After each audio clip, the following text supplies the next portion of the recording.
سورۃ البقرہ کے بعد سورہ آل عمران کا طویل اور یہ بڑی صورت ہونے کا دوسرا نمبر ہے۔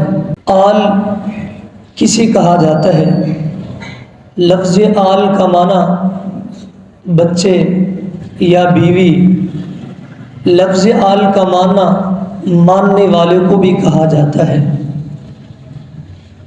اور عمران سیدہ مریم علیہ السلام کے والد کا نام ہے، جو کہ سیدنا عیسیٰ علیہ السلام اور سیدنا یحییٰ علیہ السلام کے نانا جان ہے۔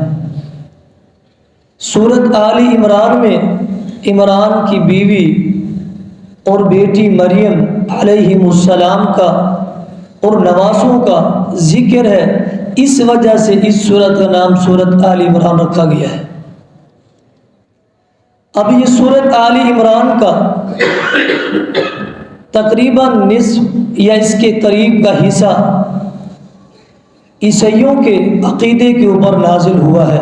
اس کی وجہ کیا ہے کہ سن 9 ہجری میں نجران علاقے کے چند ایک لوگ، جہاں نجران کے اندر عیسائی رہتے تھے، عیسائیوں نے اپنے بڑے بڑے جو اس وقت کے ان کے اہل علم تھے، ایک پورا وفد بنا کے محمد الرسول اللہ صلی اللہ علیہ وسلم کے پاس بھیجا۔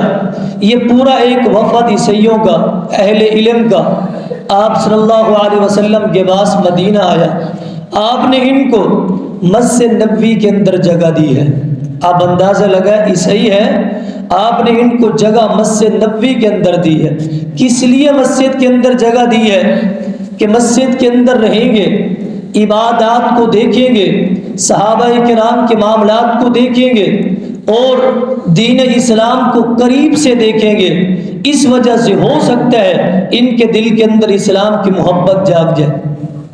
یہ ایسے ہی تھا جیسے کہ ایک یمامہ کا گورنر ثمامہ بن اسال رضی اللہ تعالی عنہ مسلمان نہیں ہوئے تھے، صحابہ کرام گرفت کر کے آپ کے پاس لے آئے تو آپ نے مسجد کے ایک ستون کے ساتھ انہیں باندھ دیا تھا، اور 3 دن تک وہ باندھے رہے۔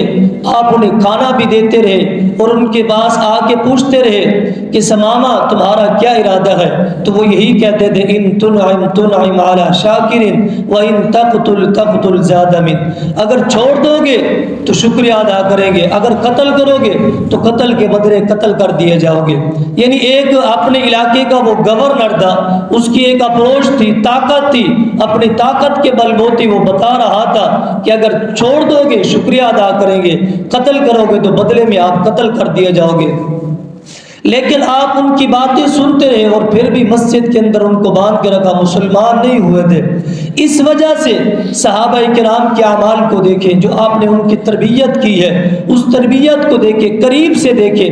اور ہمارے لیے یہاں جو ایک سبق ہے وہ یہ ہے کہ اگر کوئی باہر سے کوئی شخص آتا ہے، کسی آپ اس انداز میں سمجھے کہ دوسری جماعت کا آتا ہے، وہ آ کے کہتا ہے کہ یہ لوگ محمد الرسول اللہ صلی اللہ علیہ وسلم کے دین کی بڑی دعوے کرتے ہیں اور بڑی ہی بات کرتے ہیں کہ ہم شریعت محمدیہ کے من و ان چلتے ہیں، اگر یہاں آ کے وہ ہماری نماز دیکھ لے اور ہمارے رکوع اور سجود دیکھ لے، ہماری نماز کے اندر جلتی دیکھ لے اور مسجد کے اندر بیٹھنے کا طریقہ دیکھ لے اور ہماری گفتگو مسجد کے اندر دیکھ لے، ہمارے معاملات مسجد کے اندر دیکھ لے، وہ ہم سے متنفر ہوگا یا ہم سے وہ محبت کرے گا؟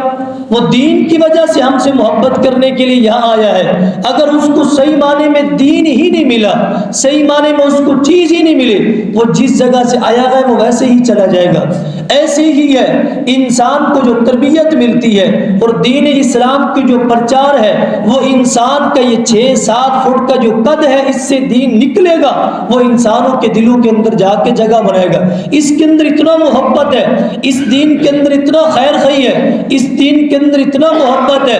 اسی طرح ایک جملہ معترض ہے، لیکن یہ تحدیث نعمت کے طور پہ آپ یہ بات سمجھیں کہ ایک شخص ہے ہندو ہے، اس سے ایسی 2 منٹ کی بات ہوئی، گفتگو ہوئی، لیکن انداز گفتگو یہ تھا کہ شریعت اتنا آسان ہے اور انسان کے ساتھ اتنا حسن سلوک کرنے والی ہے، انسان اگر گناہ بھی کرتا ہے تو پھر اس کے بعد توبہ کرتا ہے، اللہ تعالیٰ اس کو فوراً معاف کر دیتی ہے۔ پھر یہاں پہ ایک مزے والی بات یہ بھی ہے کہ انسان مسلمان یا کوئی بھی انسان ہے، کھانا کھاتا ہے، کھانا کھانے میں انسان کو ہی فائدہ ہے، انسان کو ہی فائدہ ہے۔ کھانا کھانے کے بعد پھر یہ دعا پڑھتا ہے، اللہ تعالیٰ کا شکریہ ادا کرتا ہے، اللہ تعالیٰ اس بندے کو دیکھ کے مسکراتے ہیں کہ کھانا اس نے کھایا اور میرا شکریہ ادا کیا ہے۔ وہ اس شخص نے آگے سے یہ جملے بلا جھجک اور بلا دیر کیے بتائے کہ اسلام اتنا خیر خواہ ہے اور اسلام کے اندر اتنا محبت ہے، بندہ کھانا خود کھائے، پیٹ اس کا بھرے اور مسکراتے اللہ تعالیٰ ہے، خوش اللہ تعالیٰ بندے کے اوپر ہوتے ہیں، لیکن شرط یہ ہے کہ اللہ تعالیٰ شکریہ ادا کرے۔ دین اسلام اس قدر محبت اور اس قدر آسان دین ہے، بالکل آسان دین ہے، اس کے اندر کوئی مشکل نہیں ہے، کوئی تکلیف نہیں ہے، لا یکلف اللہ نفسا الا وسعها، کوئی بوجھ نہیں ہے اس اسلام کے اندر۔ اسلام کو آپ قریب سے دیکھیں، اسلام کو اسلام سمجھ کے لیں، اس کے اندر بڑی ہی آسانی ہے۔ اور اسی طرح اس آیات کو اور سورت کے پہلے حصے کے اندر عیسائیوں کا عقیدہ ذکر کیا گیا۔ آپ سورت کو پڑھیں گے، اس کے اندر یہ ساری باتیں مریم علیہ السلام اور عیسیٰ علیہ السلام، زکریا علیہ السلام کی یہ واقعہ اور یہ باتیں موجود ہیں۔ وہ نجران کا وفد جو آیا تھا وہ آپ سے سوال جواب بحث مباحثہ کر رہا تھا، اللہ رب العالمین نے آسمان سے قرآن مجید بنا کے بھیج دیا۔ دوسری بات اس صورت کے اندر یہ بھی ہے، اس صورت کے اندر بتایا گیا کہ زمین کے اوپر چلتے ہوئے کوئی چیز آپ کو متشابہات لگے، جس کے اندر شک ہو، پتہ نہیں یہ درست ہے یا یہ غلط ہے۔ کچھ چیزیں ایسی بھی ہیں یہ درست ہے یا غلط ہے، لیکن کچھ چیزیں ایسی ہیں جو انسان کو شک میں ڈالتی ہیں کم علمی کی وجہ سے، لیکن ان کی وضاحت موجود ہوتی ہے کہ بالکل یہ حلال ہے اور یہ بالکل حرام ہے، یہ جائز ہے، یہ ناجائز ہے، یہ درست ہے، یہ غلط ہے۔ ساری چیزوں کا، ان چیزوں کا کچھ نہ کچھ علم ضرور ہوتا ہے، لیکن کچھ ایسی ہوتی ہیں جو مشتبہات ہوتی ہے۔ انسان کے لیے ضروری ہے کہ ان چیزوں کو چھوڑ کے بحث مباحثہ نہ کرے، سوال جواب نہ کرے۔ جس طرح آپ کو ایک مثال دیتے ہیں کہ لوگ یہ سوال کرتے ہیں، نبی اکرم صلی اللہ علیہ وسلم جس براق سواری پہ آسمان کے اوپر گئے تھے وہ مادہ تھا یا نر تھا؟ اب یہ باتیں یا اس طرح کے سوال کرنے کے بالکل ہی سوال اس طرح کی یعنی بےہودہ اور مشتبہات سوال، ان سے گریز کرنا ہی بہتر ہے۔ دو باتیں۔ تیسری بات، اس صورت کے اندر یہ بات بھی درج ہے، ان الدین عند اللہ الاسلام، اللہ رب العالمین کو پسندیدہ جو دین ہے وہ دین اسلام ہے۔ اللہ تعالیٰ کا پسندیدہ دین دین اسلام ہے۔ اس کے ساتھ آپ محبت کریں، جو چیز اللہ تعالیٰ کو پسند ہے ہم بھی اسی کو پسند کریں، اللہ رب العالمین اپنا محبوب بنا لیں گے۔ اور اس صورت کے اندر یہ بات بھی درج ہے کہ اگر آپ چاہتے ہیں کہ اللہ تعالیٰ آپ سے محبت کرے، قل ان کنتم تحبون اللہ فاتبعونی یحببکم اللہ، اگر آپ چاہتے ہیں اللہ تعالیٰ آپ سے محبت کرے تو آپ محمد الرسول اللہ صلی اللہ علیہ وسلم کی پیروی کریں، اتباع کریں، آپ ان کے فرامین کو اپنے سینے سے لگائیں، اللہ رب العالمین آپ سے محبت کریں گے۔ اس صورت کے اندر یہ بات بھی درج ہے کہ ما کان ابراہیم یہودیا ولا نصرانیا ولکن کان حنیفا مسلما۔ ابراہیم علیہ السلام کے متعلق یہ آتا ہے، یہودی کہتے ہیں کہ ہم ابراہیمی ہیں، عیسائی کہتے ہیں ہم ابراہیمی ہیں، اور کفار کہتے ہیں ہم ابراہیمی ہیں، مشرک کہتے ہیں ہم ابراہیمی ہیں، لیکن اللہ رب العالمین نے یہ واضح کر دیا کہ ابراہیم علیہ السلام نہ کہ یہودی تھے، نہ عیسائی تھے، نہ مشرک تھے، نہ کافر تھے، بلکہ وہ مسلمان تھے۔ آج بھی کوئی شخص دین اسلام کے مطابق عمل کر رہا ہے، زندگی بسر کر رہا ہے، تو وہ ملت ابراہیمی پر بھی زندگی بسر کر رہا ہے۔ مسلم کہتے ہیں کہ اللہ رب العالمین کی من و عن جس طرح شریعت کے اندر باتیں نازل ہوئی ہے فرما بردار بنتا ہے تو اسے مسلم کہا جاتا ہے۔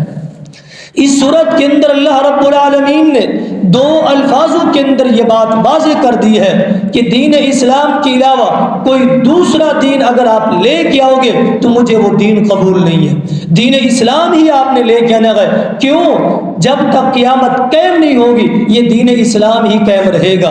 اگر دوسرا دین اس صورت میں آپ لے کے آؤ گے اللہ رب العالمین کو یہ دین قبول نہیں ہے۔ یعنی اس صورت کے اندر یہ باتیں ذکر ہے اور اس کے آخر میں اللہ رب العالمین نے ایک دعا کا بھی ذکر کیا ہے، پورا ایک رکوع ہے دعا کا۔ تو ہمارے لیے ضروری ہے کہ اس رکوع کو یاد کر لیں کہ محمد الرسول اللہ صلی اللہ علیہ وسلم جیسے ہی صبح نیند سے بیدار ہوتے تھے وضو کرنے سے پہلے بیٹھے بیٹھے اٹھنے کی دعا پڑھتے، دعا پڑھنے کے بعد ان فی خلق السماوات والارض واختلاف اللیل والنہار لآیات لأولی الالباب، یہ پورا رکوع آپ تلاوت کرتے تھے، اس کے بعد آپ وضو کے لیے جاتے تھے۔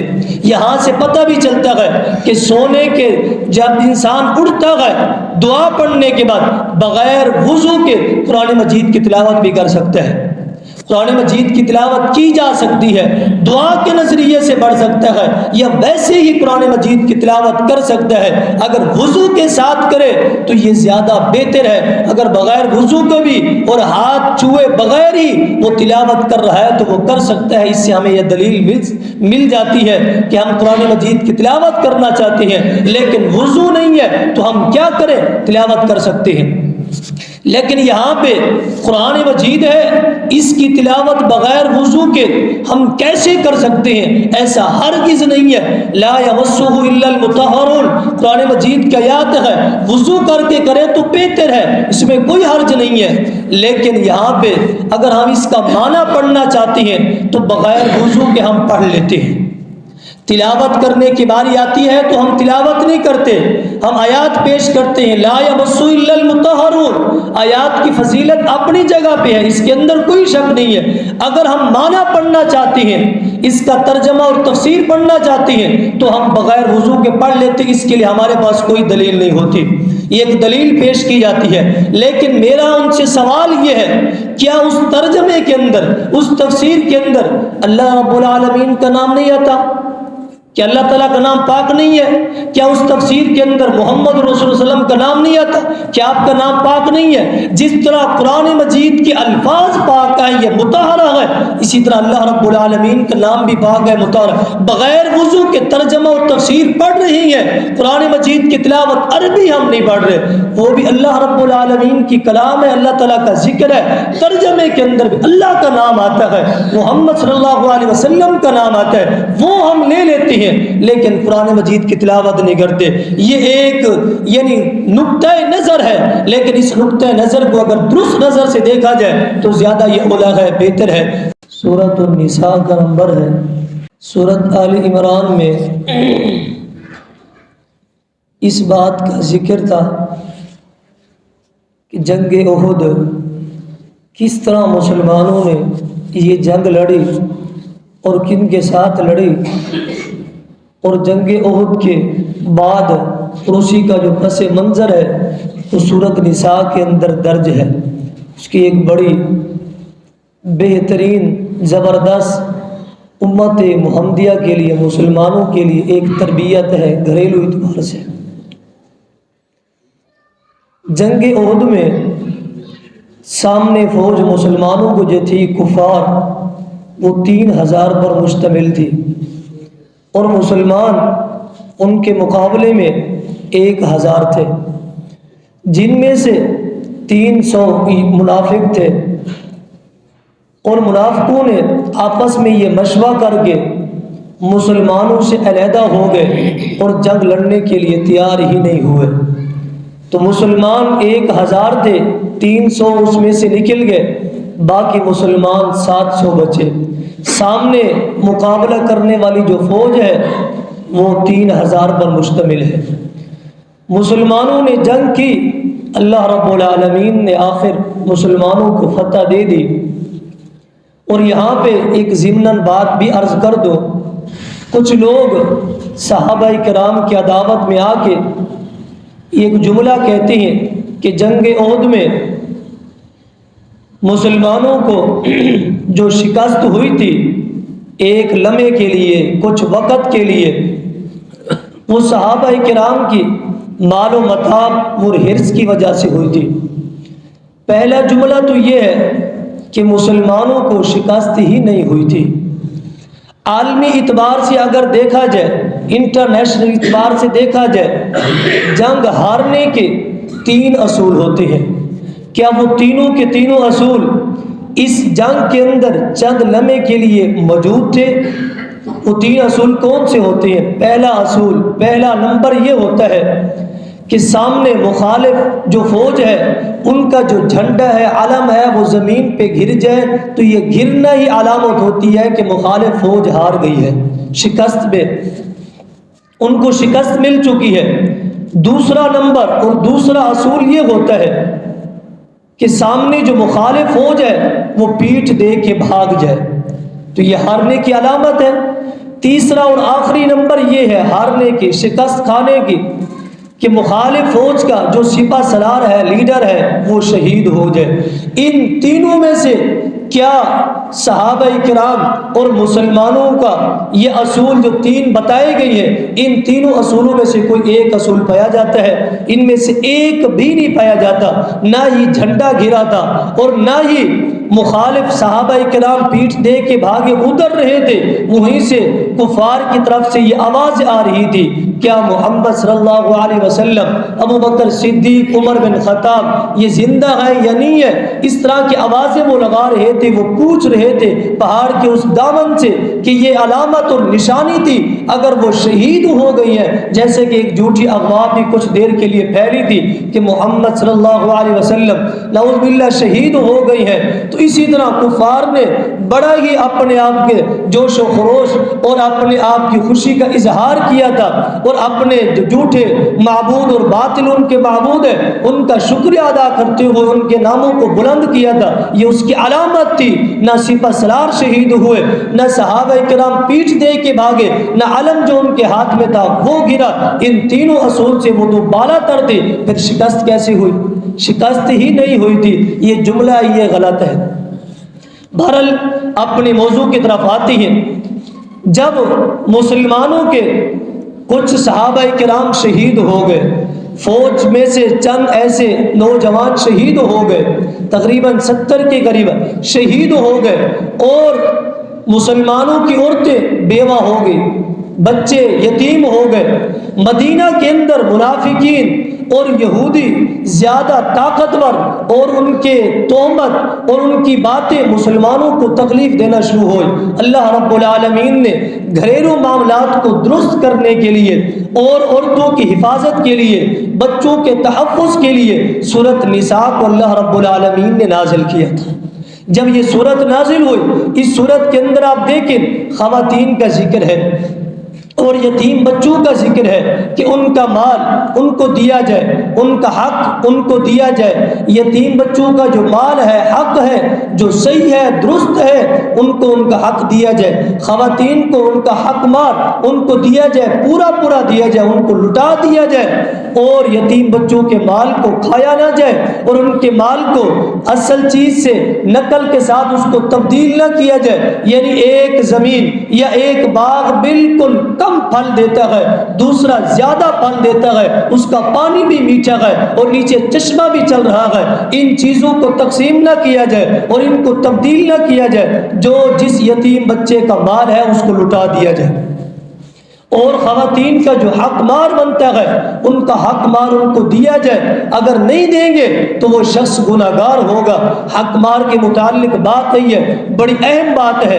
یہ حق مار عورت کا حق ہوتا ہے، جسے حق کے معجلہ کہتے ہیں، جو فوراً انسان ادا کرتا ہے۔ اگر اس کو حق مار دے دیا انسان نے، ایک شوہر نے، مرد نے اس کو دے دیا ہے، دینے کے بعد پھر گھر جا کے اس کو زبردستی یا اس کو کسی بھی طریقے سے بنا کے وہ حق مار واپس لینا چاہے تو یہ اس انسان کے لیے، اس مرد کے لیے حلال نہیں ہے۔ اگر وہ عورت اپنی خوشی سے دے دے پھر اس مرد کے لیے حلال ہے، اگر وہ خوشی سے نہیں دے رہی تو اس مرد کے لیے 1 روپیہ بھی حلال نہیں ہے۔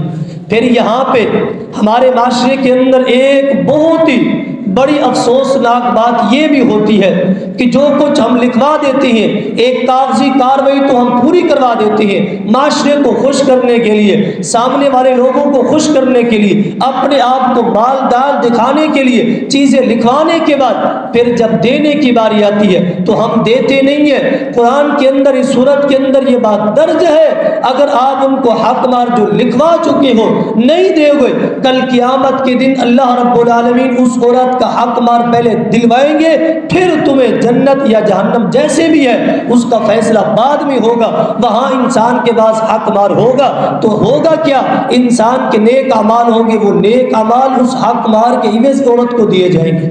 یہ معاف نہیں ہے، یہ کسی بھی صورت میں معاف نہیں ہے، یہ دیے جائیں گے۔ اس صورت کے اندر یہ بات درج ہے۔ اور اسی طرح اس صورت کے اندر انسان کے لیے ایسے اور ایسی عورتوں کا بھی ذکر ہے جو انسان کے لیے، جو مرد کے لیے ہمیشہ کے لیے حرام ہے، ان کے ساتھ انسان نکاح کر ہی نہیں سکتا، جسے کہتے ہیں ابدی احرام، ابدی محرم، جیسے انسان کی ماں ہے، بیٹی ہے، بہن ہے، اسی طرح پھوپھی ہے، خالہ ہے، بھانجی ہے، بھتیجی ہے، یہ ابدی حرام ہے، ان کے ساتھ انسان نکاح کر ہی نہیں سکتا۔ کچھ ایسی ہیں جو عارضی ہے، جو چند لمحے کے لیے انسان کے لیے حرام ہے، ان کے ساتھ انسان نکاح کر ہی نہیں سکتا۔ وہ کون ہے؟ اسی طرح ایک عورت نکاح میں ہے، پھر اسی کی بہن کے ساتھ نکاح کرنا، پھوپھی یا خالہ کے ساتھ نکاح کرنا، اسی طرح بہو کے ساتھ نکاح کرنا، یہ عارضی طور پہ چند لمحے کے لیے یہ انسان کے لیے حرام ہے۔ اگر اس کی بہن فوت ہو جاتی ہے یا اس کو طلاق ہو جاتی ہے، پھر اس کی بہن کے ساتھ نکاح ہو سکتا ہے، وہ بھی چلی گئی، پھر اس کی پھوپھی کے ساتھ، یا وہ بھی چلی گئی پھر خالہ کے ساتھ، اس طرح نکاح ہو سکتا ہے۔ عارضی طور پہ یہ حرام ہے۔ اس صورت کے اندر یعنی گھریلو مسائل، گھریلو جو معاملات ہیں، اس کا اس صورت کے اندر ذکر کیا گیا ہے۔ اس کی وجہ کیا تھی کہ مرد اور جنگ احد کے اندر شہید ہو گئے تھے، خواتین یعنی بیوہ ہو گئی اور بچے یتیم ہو گئے، ان کو سنبھالنے کے لیے، ان کی حفاظت کے لیے، ان کے تحفظ کے لیے اللہ رب العالمین نے پوری صورت نازل کی ہے۔ آپ اندازہ لگائیں گھریلو خواتین کے لیے، بچوں کے لیے اللہ رب العالمین نے کس قدر یہ حقوق بنائے ہیں اور کس قدر یہ قانون بنائے ہیں، ان کی کس قدر حفاظت کی جائے۔ ہمارے لیے ضروری ہے ان بچوں کی اور ان خواتین کی حفاظت کرنا ایک مرد کی ذمہ داری ہے۔ پوری صورت اللہ رب العالمین نے گھریلو معاملات کے لیے نازل فرما دی ہے۔